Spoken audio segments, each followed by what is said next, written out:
Hello everybody. Today we will be talking about money. How it changed its shape from barter so primitive to Bitcoin so advanced. So let's have a glimpse of this journey. Thousands of years ago, people realized a need for money when they wanted to trade goods for one another. Things like grains, cattle, jewelry, precious metals, etc. were hard to transport and had many other problems like being perishable and were not on the same value across the market. Because of these needs, money came into being. Before we proceed to digital currency, let's discuss what is money. Money is basically a token which symbolizes a value without being of that value. We can buy any service or product in exchange of this token. All our lives, this whole world runs on this symbol, money.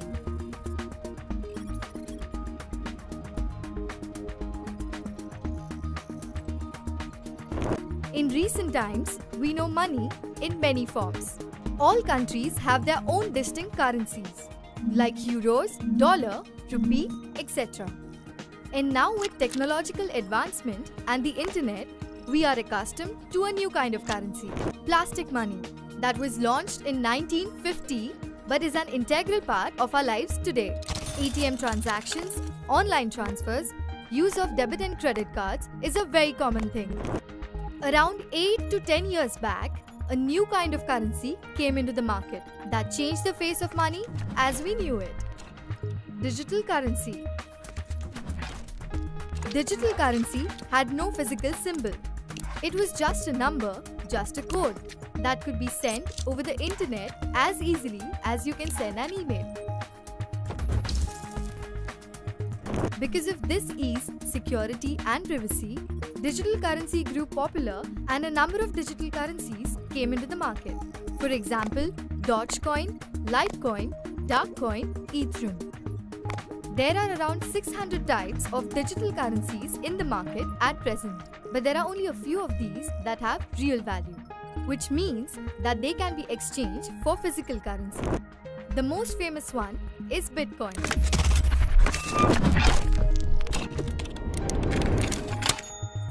Now you might ask, why so?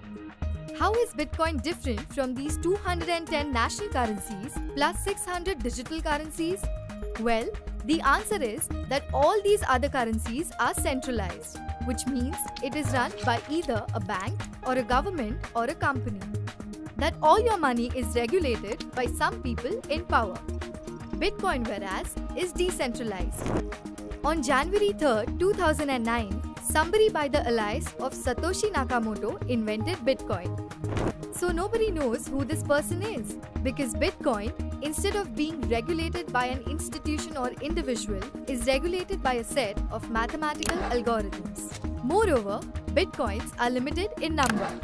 From its invention in 2009 to 2140, only 21 million Bitcoins will be generated. The algorithms have the production of Bitcoins every 4 years. As the supply decreases, the demand increases, the value of Bitcoin increases too. Let us now have a look at how Bitcoins are formed and how their value increases. With the launch of Bitcoins in 2009, a free software was launched along with it to verify the transaction that took place for Bitcoins. Some people downloaded and installed this software on their servers. Whenever any transaction took place, it came to any of these servers to be verified. 50 Bitcoins that were generated in 10 minutes were distributed to these servers according to the number of transactions they verified. As people started getting Bitcoins, the number of transactions increased, which in turn increased the number of verifications. By 2010, the number of transactions increased so much that these servers crashed.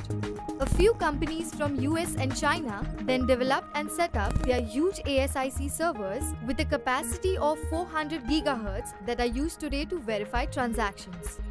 Crores of transactions take place daily on about 500,000 machines, and every transaction creates a fraction of a Bitcoin. These coins are legal in more than 48 countries. US, Canada, Europe, UAE, etc. have Bitcoin ATMs, where you can enter your digital wallet code and get actual currency. You can buy any service or product in exchange of Bitcoins. Big businesses like the Winklevoss brothers of the Facebook fame have invested millions of dollars in the Bitcoin and have said that the Bitcoin market is going to grow tenfolds of what it is now in the future. The Bitcoin blockchain is public, it's transparent, so you can see the movement of Bitcoin. If I send you a Bitcoin, everyone can see at least that Bitcoin moved on the blockchain. So it may not be so anonymous. It definitely is not as anonymous as people make it out to be, and it may or may not be used by the Chinese in that way.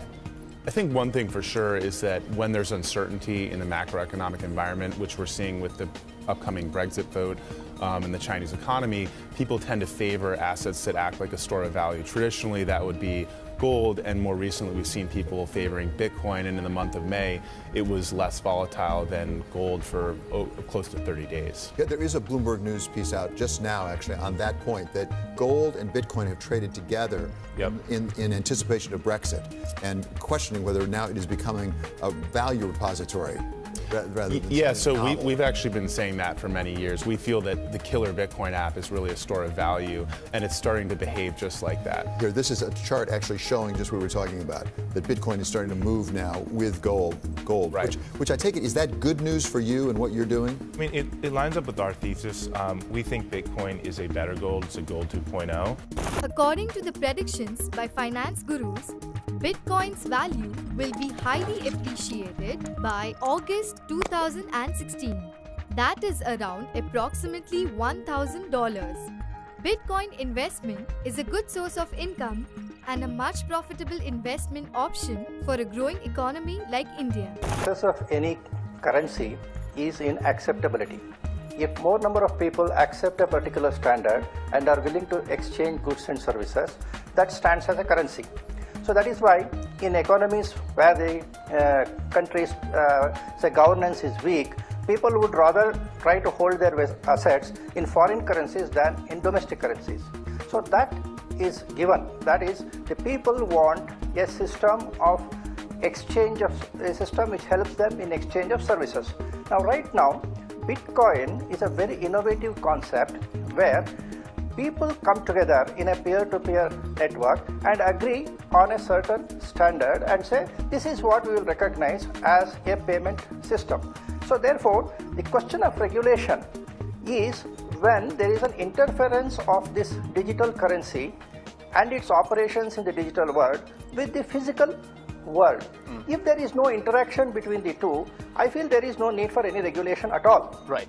So the question which has to be addressed now is Bitcoin a pure digital currency or is it a multi-society currency? Right. Bitcoin per se is an electronic document, and in India we have by law recognized electronic documents. Therefore, I say that Bitcoin as a document has already got legal validity. The clash is whether Bitcoin clashes with the concept of notes issued by the central bank. So we learned how are Bitcoins mined, what are its benefits, and how is it a good investment option. Now let's learn that how we can benefit from it. Mr. Amit Bhardwaj, MD of Gain Bitcoin, is a well-known name in the Indian IT industry. Apart from 11 years of experience in IT companies like Infosys, Boeing, Verizon, etc., he also contributed to the development of the IRCTC e-ticketing app and co-founded HighCard, an e-commerce company. After years of in-depth research on Bitcoin, Mr. Bhardwaj set up the first Bitcoin mining server in India. In 2012, for 30,000 rupees, this 400 GHz server needed three things for smooth running: 24 hours electricity, non-stop high-speed internet, and 15 to 20 degree temperature to cool down the heat produced. Since it wasn't a profitable option to set up these servers in India due to these three factors, Gain Bitcoin tied up with a company in Beijing, China, where electricity and internet is cheap and the temperature is less. In 1.5 years, the company has set up 10,000 servers in China. and they plan to set up 3 lakh servers in the next 1.5 years with public investment. After setup, 3 to 4% is pool expenses and 95 to 96% is miner output. For Bitcoin cloud mining, a minimum investment of 1 Bitcoin is required. You can buy 1 Bitcoin from any website, selling it and transfer it. This money is used to set up 1 server in China. This server verifies approximately 100 transactions per day, which generates a fraction of Bitcoin. These 100 transactions amount to approximately $100 and are generated and credited to your digital wallet in the form of Bitcoin. This means $45 a month, out of which the Chinese company takes their share of $15 and $30 is shared with Gain Bitcoin company. These servers need to be changed every 1.5 years. Thus, the company enters into contract for 18 months. Every month, 0.1 Bitcoin is generated. That means 1.8 Bitcoin in 18 months. So you get 1.8 Bitcoins in return of the 1 Bitcoin mining contract. And when you consider the ever-increasing value of Bitcoin, this profit becomes more than double. So what are you waiting for? Start soon!